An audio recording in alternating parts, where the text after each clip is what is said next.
मैं एक मासूम बच्चा जो इस समय दिल्ली के रेलवे हॉस्पिटल में एडमिट है, सीपी के पास स्थित हॉस्पिटल में, उस बच्चे के लिए मदद की अपील करने के लिए आया हूं। मेरे बगल में प्रदीप जी हैं जो उस मासूम बच्चे के पिता हैं। इनकी पत्नी और बच्चे की माँ इस समय हॉस्पिटल में है और ये वो मासूम बच्चा है गर्वित जो इस समय जिंदगी और मौत की लड़ाई लड़ रहा है और इसका जीवन तभी बच सकता है जब इसको इंजेक्शन लग जाए। एक ऐसा इंजेक्शन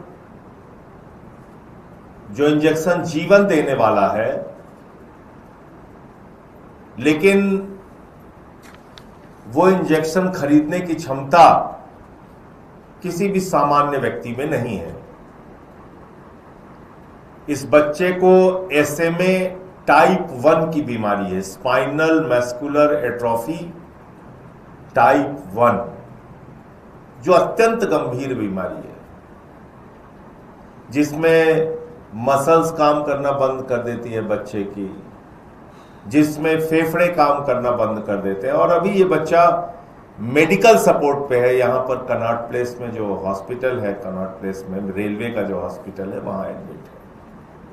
कल मैं गया था इस बच्चे से मिलने के लिए और इससे पहले भी मैंने देश की संसद में ये सवाल उठाया था कि ये बहुत ही अमानवीय है कि कोई दवा कंपनी इतना मुनाफा कमाने के चक्कर में वो इंजेक्शन 17 करोड़ रुपए में बेचती है जो बच्चों की जान बचाने के लिए है। मैं हैरान हूं कि पूरी दुनिया, यूनाइटेड नेशन, मानवाधिकार की संस्थाएं, ये सब खामोश क्यों हैं। मैंने देश की संसद में सवाल उठाया कि अगर किसी सामान्य परिवार में किसी बच्चे को यह बीमारी हो जाए तो अगर वो अपना सब कुछ बेच दे, जैसे ये प्रदीप हैं, ये अपना घर बेच दें, अपनी जमीनें बेच दें, तब भी ये 17 करोड़ रुपए नहीं इकट्ठा कर सकते। और इसमें छूट के बाद, तमाम तरीके की छूट के बाद, ये इंजेक्शन करीब करीब 9 करोड़ रुपए का मिलता है हिंदुस्तान में। तो प्रदीप जी आसाम के श्रीभूम के रहने वाले हैं। ये कहां के रहने वाले हैं ये महत्वपूर्ण नहीं है, महत्वपूर्ण ये है कि इनका एक बच्चा इस समय जिंदगी पाने की लड़ाई लड़ रहा है। ये रेलवे में काम करते हैं जहां पे 14 लाख कर्मचारी हैं। अगर वो 14 लाख कर्मचारी 500-500 रुपए की भी मदद करेंगे तो इनकी मदद हो जाएगी। अगर इस देश के लोग, 144 करोड़ हमारी आबादी है, कोई 100 रुपए, कोई 50 रुपए, मैं तो कह रहा हूं जितनी क्षमता है आपकी, वो आप इस बच्चे की मदद कीजिए और इस बच्चे का जीवन बचाइए, क्योंकि ये इनके परिवार के तमाम कोशिशों के बावजूद इस बच्चे को नहीं बचाया जा सकता और इसके पास समय बहुत कम है।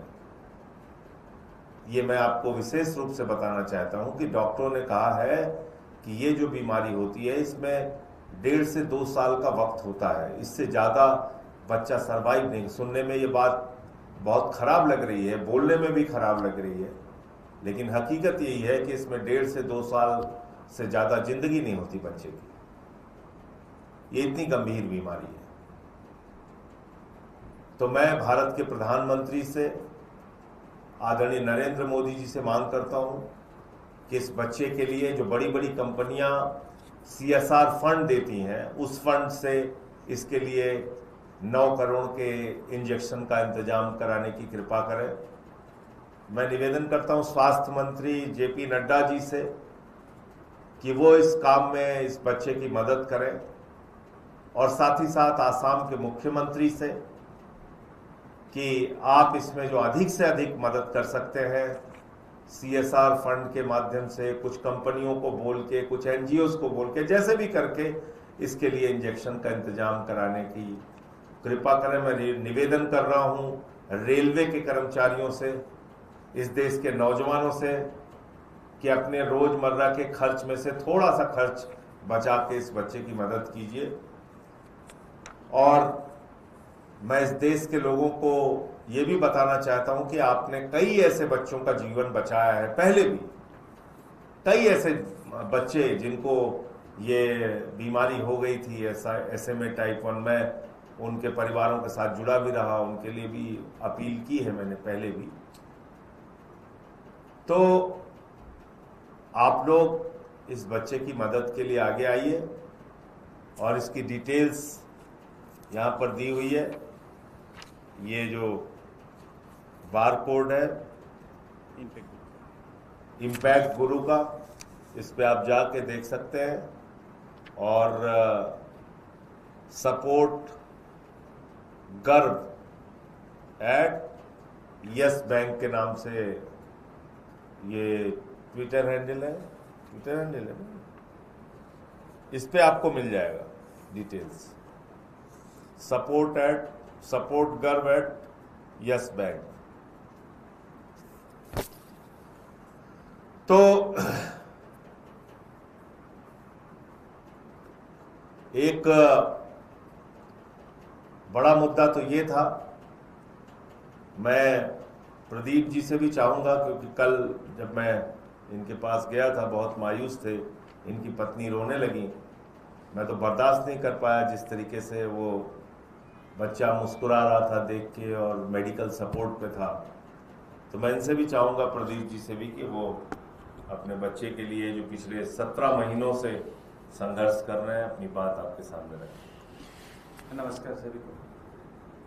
हम लोग 10 महीने से ऐसे टाइम वेस्ट कर रहे थे, सबको लेकर दिए थे, हमारे यहाँ का MP के थ्रू, सांसद के through, rail minister, PMO, health minister, सबको दिए थे। हमें लग रहा था हो जाएगा मैनेज, लेकिन वो घुमा फिरा के टाइम भी वेस्ट हुआ। और उन्होंने जो इंडिया गवर्नमेंट का रूल वही बता रहे थे, 50 लाख ही देते हैं रेयर डिजीज़ के लिए।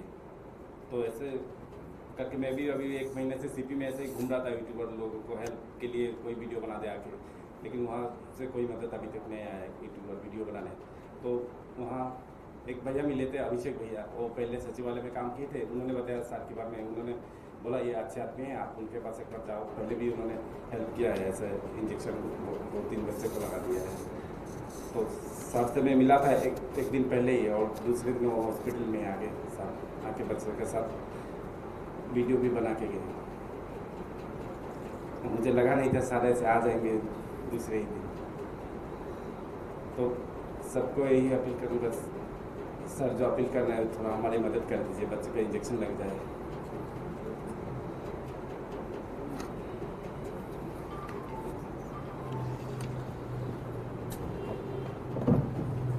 तो फिर से मैं एक बार मैं पत्र भी लिखूंगा प्रधानमंत्री जी को और स्वास्थ्य मंत्री जी को और आसाम के मुख्यमंत्री को, और जो तमाम कंपनियां हैं जो CSR फंड देती हैं उनको भी चिट्ठियां लिखूंगा कि इस बच्चे की मदद करें। और बाकी देश की जनता अगर चाहेगी तो कोई बहुत बड़ी बात नहीं है, 9 करोड़ रुपए लगेंगे। इंजेक्शन का दाम तो वैसे 17 करोड़ रुपए है, लेकिन छूट के बाद 9 करोड़ रुपए का ये इंजेक्शन मिलता है।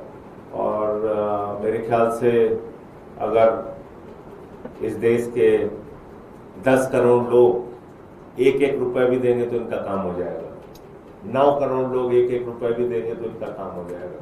तो कोई बहुत बड़ी बात नहीं है। मैं मीडिया के बंधुओं से जरूर हाथ जोड़ के अपील करूंगा, देखिए आप बहुत सारी खबरें चलाते हैं, दिखाते हैं, ये एक मानवता से जुड़ा हुआ एक मुद्दा है, तो इसको भी आप लोगों तक पहुंचाइए। ये सोचकर कि जो आज प्रदीप के बच्चे के साथ हुआ, अगर हमारे बच्चे के साथ होता तो हम क्या कर पाते, ये सोच के इनकी मदद कीजिए। तो मुझे इतनी बात कहनी थी, और 1-2 विषय पे मैं और बात करूंगा आपसे। ठीक।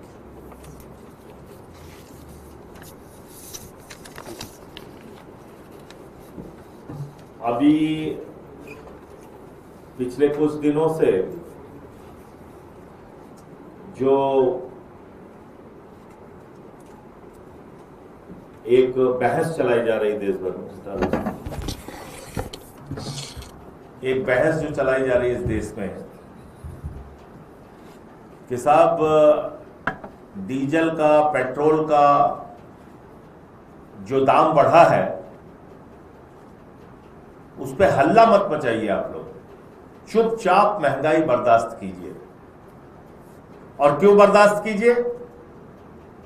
बहस ये चलाई जा रही है, बीजेपी के जितने भी ज्ञाता हैं वो ये तर्क दे रहे हैं कि पूरी दुनिया में महंगाई बढ़ गई है, कच्चे तेल का दाम पूरी दुनिया में महंगा हो गया है, तो इसलिए डीजल और पेट्रोल महंगा आपको खरीदना पड़ेगा। मैं उन लोगों से ये पूछना चाहता हूं जो लोग ये तर्क दे रहे हैं कि जनता को महंगाई बर्दाश्त करनी ही होगी, कि भाई जो कमर्शियल सिलेंडर 1500 रुपए का मिलता था जनवरी में तो कोई युद्ध नहीं शुरू हुआ था, वो आज की तारीख में 3100 रुपए का हो गया। 3100 रुपए, 2 गुने से ज्यादा दाम बढ़ गया उसका। जो 5 किलो का सिलेंडर जो छात्र, मजदूर, किसान, गरीब आदमी इस्तेमाल करता है वो 261 रुपए महंगा हो गया। और डीजल पेट्रोल आपने 3-3 रुपए महंगा कर दिया, 3.25 रुपए के करीब। और आप कह रहे हैं महंगाई बर्दाश्त करो, बोलो ना कुछ। मोदी जी ने कह दिया अब आप इसको बर्दाश्त कीजिए। क्यों बर्दाश्त कीजिए? अंतरराष्ट्रीय बाजार में देखिए कितनी महंगाई आ गई है। अरे भैया, जब अंतरराष्ट्रीय बाजार में $20 प्रति बैरल, $30 प्रति बैरल कच्चे तेल का दाम था, तो हिंदुस्तान में आपने डीजल पेट्रोल का दाम सस्ता किया था क्या? डीजल पेट्रोल की महंगाई कम की थी क्या आपने? टैक्स कम किया था क्या? आज आप हवाला दे रहे हो कि कच्चे तेल का दाम अंतरराष्ट्रीय बाजार में $120 प्रति बैरल हो गया है, $110 प्रति बैरल हो गया है। लेकिन जब ये $20, $30 प्रति बैरल था तो क्या देश में आपने डीजल पेट्रोल सस्ता किया था? नहीं किया था। और इस देश की जनता से 12 वर्षों में प्रधानमंत्री जी ने 44 लाख करोड़ रुपए टैक्स के नाम पे वसूला है। याद रखिएगा, जीरो लगाते लगाते आप थक जाएंगे। 44 लाख करोड़ रुपए, 44 लाख करोड़ रुपए। क्या तर्क दिया जा रहा है बीजेपी के द्वारा और मोदी के समर्थक मीडिया के द्वारा? क्या कह रहे हैं? कह रहे हैं साहब कंपनियों को प्रतिदिन 1000 करोड़ का घाटा हो रहा है, कंपनियों को प्रतिदिन 1000 करोड़ का घाटा हो रहा है। इन्हीं कंपनियों को 3.5 लाख करोड़ रुपए का मुनाफा हुआ है। 44 लाख करोड़ रुपए टैक्स और कंपनियों को मुनाफा 3.5 लाख करोड़ रुपए। तो जब इतना मुनाफा आपने कमा के अपनी तिजोरी भरी है तो थोड़े दिन के लिए सब्सिडी दे दीजिए, छूट दे दीजिए और महंगाई पर कंट्रोल कीजिए। ये क्या रोना रो रहे हैं आप चुनाव के बाद? जैसे ही चुनाव खत्म हुआ रोना रो शुरू कर दिया आपने। महंगाई तो बढ़ानी पड़ेगी, महंगाई तो जरूरी है, महंगाई तो देशभक्ति है, महंगाई तो आपके लिए कल्याणकारी योजना है। ये देखो अमेरिका में इतना दाम हो गया, ब्रिटेन में इतना हो गया, दुबई में इतना हो गया, मुल्तान में इतना हो गया, पाकिस्तान। अरे इससे हमें क्या लेना देना भैया? 44 लाख करोड़ रुपए तुमने इस देश की जनता से टैक्स के नाम पे लूटा है ना 12 सालों में, तो अब राहत दो। 3.5 लाख करोड़ रुपए इन्हीं कंपनियों ने मुनाफा कमाया है ना। ये मैं झूठ बोल रहा हूं तो बीजेपी के लोग इनकार कर दे। तो अगर 3.5 लाख करोड़ रुपए का मुनाफा आपने कमाया है तो आप राहत दीजिए। अब थोड़े दिन मुनाफा नहीं कमाएंगे तो आपके पेट में दर्द थोड़ी हो जाएगा, बीमार थोड़ी पड़ जाएंगे आप। इस देश की जनता जरूर महंगाई से बीमार पड़ जाएगी अगर आप सब्सिडी नहीं देंगे, छूट नहीं देंगे तो। ये बात समझनी होगी। और ये तेल का दाम क्यों महंगा हो रहा है हिंदुस्तान में? क्योंकि आप ट्रंप की गुलामी कर रहे हैं, ट्रंप के गुलाम हो गए आप। आपकी सरकार ट्रंप की गुलामी में लगी हुई है। वो कहता है रूस से तेल ना खरीदो, कहते हैं जी हजूर।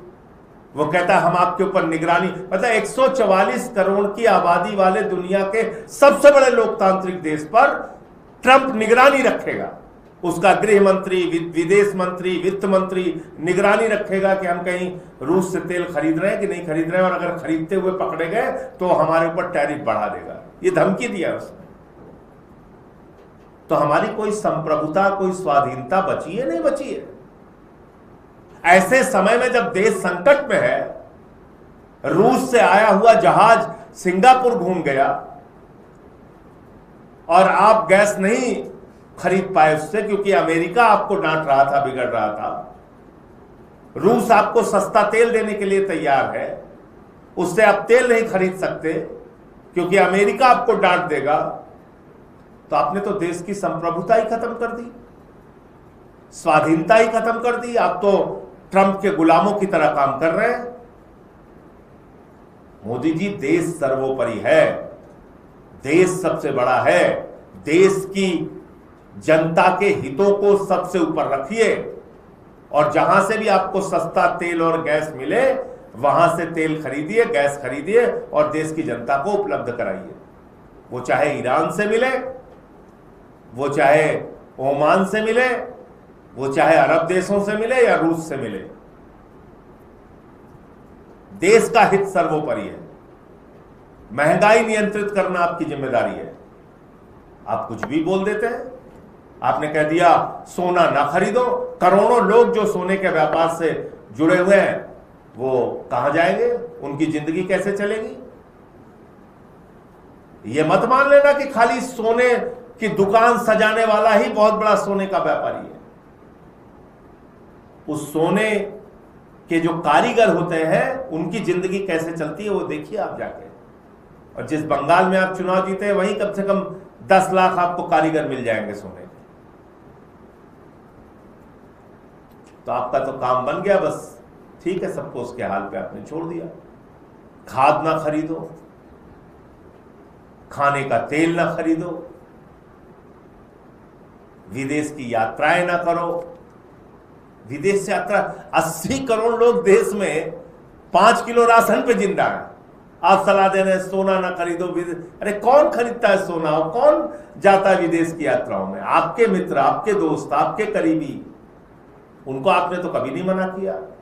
खुद तो चलिए आप प्रधानमंत्री हैं, हर दिन इस देश से उस देश, उस देश से उस देश दौड़ते रहते हैं, कोई बात नहीं। लेकिन आपने अपने लोगों पे कोई प्रतिबंध लगाया? सोने का व्यापारी मेहुल चौकसी, नीरव मोदी बैठा तो है विदेशों में, हजारों करोड़ रुपए हिंदुस्तानियों का लूट के। उस पर आप कोई कार्रवाई नहीं करते। देश की जनता को आप कह रहे हो कि अब मंगलसूत्र ना खरीदो। पहले कह रहे थे विपक्ष वाले मंगलसूत्र छीन लेंगे आपका। तो ये जो दोहरा चरित्र है, अभी बताइए आप, मैं देख रहा हूं जयपुर में साइकिल से पेट्रोलिंग हो रही। बताइए आप, कोई चोर आएगा वो बाइक से किसी के साथ छेड़खानी करके या उसका गले का हार किसी महिला का छीन के भागता रहेगा। हमारे जयपुर वाले साइकिल से बेचारे पीछा करेंगे, साइकिल से। बताइए, अजीब मजाक है। कोई गुंडा आएगा हत्या करके चला जाएगा तो वो साइकिल से, क्योंकि मोदी जी को खुश करना है, हम साइकिल से दौड़ा रहे थे साहब उसको। कहने रहे वो तो हत्या करके चला गया बाइक से, कहने साहब हम साइकिल से पीछा किए थे, निकल गया, भाग गया, क्या करें? आपने कहा था तेल इस्तेमाल ना करना था, हमने नहीं किया। अरे ऐसे तमाशा बना दिया आपने। आपने एक अपील कर दी, अब पुलिस वाले साइकिल से पेट्रोलिंग कर रहे हैं। कोई बड़ी से बड़ी घटना हो जाए कोई मतलब नहीं, अभी इसमें भी 4 तर्क लेके आ जाएंगे। तो इसलिए हर चीज को, अब नीट का पेपर अब चल तो रहा है, उसमें कई जगह मैंने देखा कि अब इसको भी देशभक्ति से जोड़ दो। एक ऐसी देशभक्त सरकार आई है जो आपको 2-2 बार मौका दे रही है। अभी तक आपको सिर्फ एक बार परीक्षा देने का मौका मिलता था। ऐसी देशभक्त सरकार है, 2-2 बार बोला इस बार चलो पेपर लीक हो गया, अगली बार दो, फिर कराएंगे, फिर देना, कोई दिक्कत नहीं। आज अंशिका पांडे नाम की एक बच्ची का दुखद समाचार मिला। 4 नंबर से पिछली बार वो बच्ची रह गई थी। मॉडल टाउन के एक झुग्गी इलाके में रहती है। 4 नंबर से कितनी मेहनत से पढ़ाई करके उसने परीक्षा दी और पेपर लीक हो गया, उसने आत्महत्या कर ली। यह आत्महत्या नहीं है, हत्या है। मोदी जी की सरकार के द्वारा उस बच्ची की हत्या है। लखीमपुर में एक बच्चे ने आत्महत्या कर ली, गोवा में एक बच्चे ने आत्महत्या कर ली। नौजवान आत्महत्याएं कर रहा है। किसी का अंतिम चांस था। तो इसलिए मैं समझता हूं कि जो सरकार चल रही है वो पूरी तरीके से इस देश की जनता को महंगाई की आग में झोंकने के लिए तैयार बैठी हुई है और हर चीज को देशभक्ति से जोड़कर मूर्ख बनाने का काम चल रहा है देश में। मोदी जी के दोस्त अडानी का मामला आपने देखा ही होगा। 2000 करोड़ रुपए की रिश्वत का मामला उसके ऊपर है और उस 2000 करोड़ की रिश्वत से बचने के लिए उसने नया तरीका बना लिया। हिंदुस्तान में नौकरी नहीं दे रहा है, यहां तो फ्री में एयरपोर्ट और बिजली घर और सड़क और पानी बिजली सब ले रहा है, कोयला वाला सब ले रहा है। वहां जाके बोला कि ये 2000 करोड़ की रिश्वत से हमें बचा लो, 96,000 करोड़ रुपए हम अमेरिका की अर्थव्यवस्था में खर्च करेंगे। कितना? 96,000 करोड़ रुपीस। 96,000 करोड़ रुपए अडानी इन्वेस्ट करेगा, निवेश करेगा अमेरिका में, और जिससे करीब करीब 15,000 रोजगार पैदा होंगे। ये गारंटी देके वो रिश्वत के मामले में जो 2000 करोड़ की रिश्वत देने का मामला उसके खिलाफ अमेरिका में चल रहा है नरेंद्र मोदी जी के दोस्त अडानी के खिलाफ, उससे वो बचने का रास्ता निकाल रहा है। ये है सच्चाई पूरे देश के सामने। अपने एक दोस्त को बचाने के लिए देश का स्वाभिमान मोदी जी ने गिरवी रख दिया है अमेरिका के आगे। मुझे इतनी बात कहनी थी। आपके कोई प्रश्न आप पूछ सकते। आपने कल ट्वीट करके कहा था कि आपकी जो यात्रा शुरू होने वाली है उसकी यूपी सरकार अनुमति नहीं दे रही है, तो क्या? हाँ, कल मैंने ट्वीट किया था। उसके बाद मैंने उसमें यह भी कहा था कि यात्रा तो होगी और प्रशासन अपने तैयारी करे और अपना इंतजाम करे। तो शाम तक वहाँ हमारे जो जिलाध्यक्ष हैं अंकुश चौधरी जी, उनके पास ये सूचना आ गई थी कि ठीक है, आप अपनी यात्रा कीजिए और जो भी उनको अनुमति देने की जो प्रक्रिया होती है उसको उन्होंने कल शाम को कहा था कि हम इसको पूरा करके दे देंगे। Thank you.